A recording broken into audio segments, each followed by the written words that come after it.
बातमीपत्रात आता पाहुयात दिल्लीपासून ते दिल्लीपर्यंतच्या ताज्या घडामोडींचा धावता आढावा।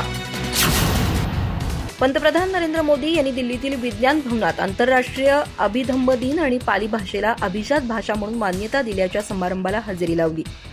या कार्यक्रमाला संबोधित करताना ते म्हणाले की जगाला युद्धात नाही तर बुद्धात समाधान मिळू शकतं। जगानं शांततेच्या मार्गावर चालण्यासाठी बुद्धाच्या शिकवणीतून शिकलं पाहिजे।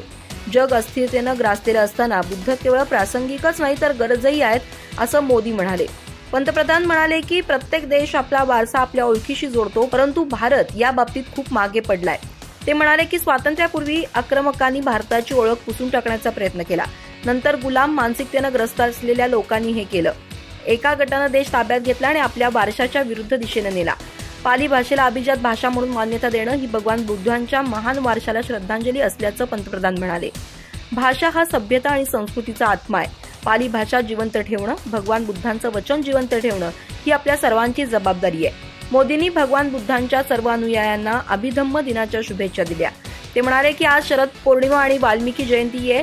मी सर्व देशवासियांना शरद पौर्णिमा आणि वाल्मिकी जयंतीच्या शुभेच्छा देतो। पंतप्रधान म्हणाले की या महिन्यात भारत सरकारनं पाली भाषेला अभिजात भाषेचा दर्जा दिलाय। मला आनंद आहे की आपल्या सरकारनं आपल्या मूळ मूल्यांसह ही जबाबदारी उचलली आहे। जम्मू काश्मीरला पूर्ण राज्याचा दर्जा देण्याची मागणी करणाऱ्या याचिकेवर 2 महिन्यात सुनावणी करण्याचे सर्वोच्च न्यायालयानं मान्य केलंय। जहूर अहमद भट आणि खुर्शीद अहमद मलिक यांच्या वतीनं वकील गोपाल शंकर नारायण यांनी ही याचिका दाखल केली आहे। याचिकेत म्हटलंय की कलम 370 हटवण्याच्या खटल्याच्या सुनावणी दरम्यान सॉलिसिटर जनरल तुषार मेहता यांनी जम्मू काश्मीरला लवकरच पूर्ण राज्याचा दर्जा बहाल करेल असं आश्वासन दिलं होतं। मात्र या प्रकरणाचा निर्णय होऊन 10 महिने उलटले तरी केंद्र सरकारनं अद्यापही त्यावर कोणतीही कारवाई केलेली नाही। कलम 370 हटवण्याबाबत सर्वोच्च न्यायालयाचा निर्णय 11 ऑगस्ट 2023 रोजी आला होता। हे संघराज्याच्या मूलभूत वैशिष्ट्यांचं उल्लंघन असल्याचं याचिकेत म्हटलंय। यामुळे जम्मू काश्मीरमधील लोकांच्या अधिकारांवर परिणाम होतो। त्यामुळे न्यायालयानं केंद्र सरकारला जम्मू काश्मीरला पूर्ण राज्याचा दर्जा बहाल करण्याचे निर्देश द्यावेत। 29 ऑगस्ट रोजी कलम 370 रद्द करण्याच्या विरोधात याचिकांच्या सुनावणी दरम्यान केंद्रानं सर्वोच्च न्यायालयाला सांगितलं होतं की राज्याचे 2 स्वतंत्र केंद्रशासित प्रदेश जम्मू काश्मीर आणि लडाखमध्ये विभाजन करण्याचं पाऊल तात्पुरतं आहे। लडाख हा केंद्रशासित प्रदेश राहील, पण जम्मू काश्मीर लवकरच पुन्हा एक राज्य होईल। यावर न्यायालयानं म्हटलं की राष्ट्रीय हितासाठी जम्मू काश्मीरचे 2 स्वतंत्र केंद्रशासित प्रदेशांमध्ये विभाजन करण्याच्या केंद्राच्या निर्णयाला मान्यता देण्यास ते तयार आहेत। जम्मू काश्मीरला केंद्रशासित प्रदेश बनवण्याचं पाऊल कितपत तात्पुरतं आहे आणि त्याला पुन्हा राज्याचा दर्जा केव्हा मिळेल याची माहिती द्यावी, असा सवाल न्यायालयानं केंद्राला केला। विधानसभा निवडणुकीची घोषणा झाली असून सर्वच राजकीय पक्षांकडून ठिकठिकाणी उमेदवारांची चाचपणी केली जातेय। परळी विधानसभा मतदारसंघ शरद पवार यांनी प्रतिष्ठेचा केलाय। शरद पवारांच्या राष्ट्रवादीकडून परळीतून लढण्यासाठी अनेक जण इच्छुक आहेत।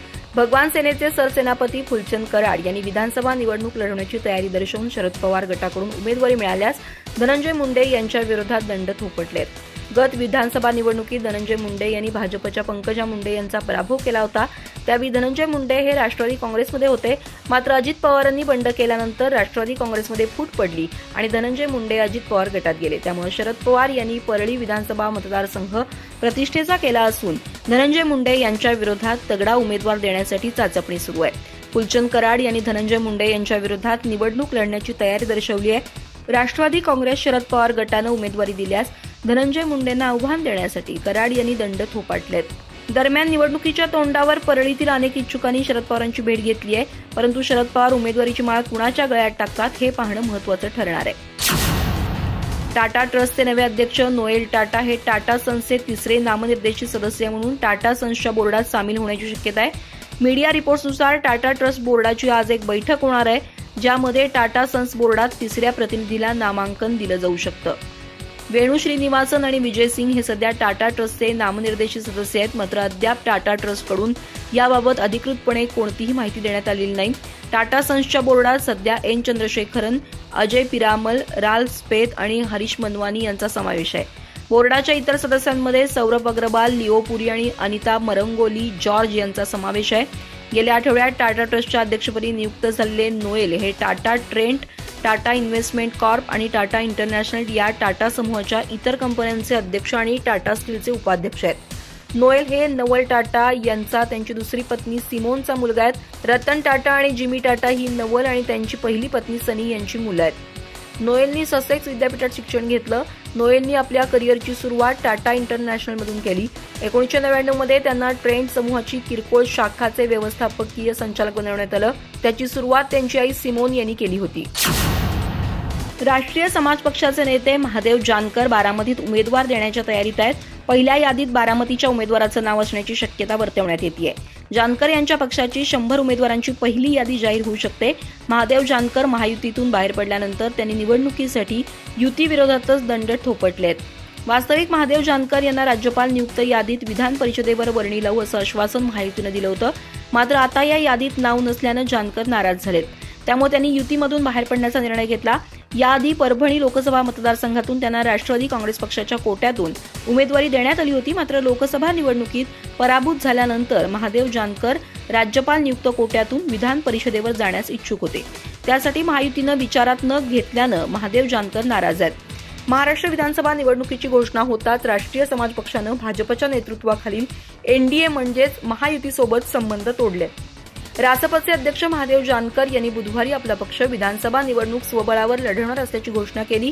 रासप राज्यातील सर्व 288 जागांवर आपले उमेदवार उभे करणार आहे. अशा परिस्थितीत रासपच्या एनडीएपासून फारकत घेतल्यानं कुणाचा फायदा होणार, कुणाला फटका बसणार याकडे आता सर्वांचं लक्ष लागलंय. भाजपच्या नेतृत्वाखालील महायुतीमधील जागा वाटपाचा अंतिम फॉर्म्युला अद्याप ठरलेला नाही.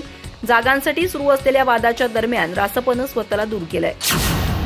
भारतीय रेल्वेनं आगाऊ तिकीट बुकिंगचे नियम बदलले आहेत. पूर्वी तिकीट बुकिंग प्रवासाच्या 120 दिवस आधी सुरू होत असे. आता ते 60 दिवसांवर आणलंय. नवीन निर्णय 1 नोव्हेंबर 2024 पासून लागू होणार आहे. टीओआयनं आपल्या अहवालात ही माहिती दिली आहे. तथापि आगाऊ रेल्वे तिकीट बुकिंगच्या नवीन नियमांचा आधीच बुक केलेल्या तिकिटांवर कोणताही परिणाम होणार नाही. सध्या IRCTC वेबसाईट, ॲप आणि रेल्वे बुकिंग काउंटरद्वारे तिकीट बुकिंग केलं जातं.